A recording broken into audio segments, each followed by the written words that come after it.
Train number 18189 Tata Nagar to Ernakulam వెళ్ళే Ernakulam express లో break వేసినప్పుడు ప్రెషర్ లో డిఫరెన్స్ వస్తుంది అని ట్రైన్ ఇంజిన్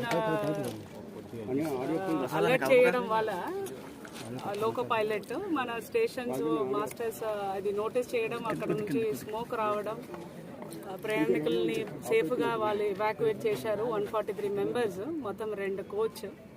దాంట్లో పుష్ అండ్ పుల్లో ఒక 75-year-old person, native of Vijayawada, unfortunately చనిపోయడం జరిగింది.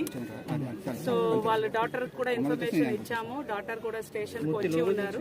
మన రైల్వేస్ ఫారెన్సిక్ డిపార్ట్మెంట్ వచ్చిన తర్వాత యాక్సిడెంట్ దేని వల్ల జరిగింది, ఆ కోచ్ రెండిట్లో అనేది అసర్టైన్ చేస్తారు.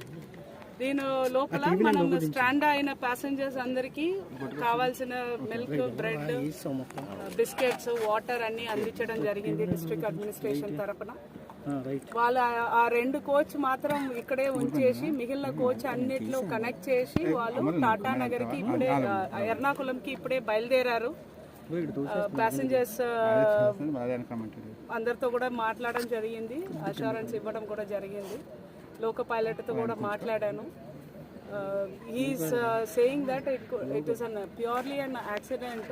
దేని వల్ల జరిగింది అన్నది రైల్వేస్ ఫారెన్సిక్ డిపార్ట్మెంట్ చెప్పిన తర్వాతనే మనం చెప్పగలుగుతాము. చనిపోయిన వాళ్ళ ఫ్యామిలీ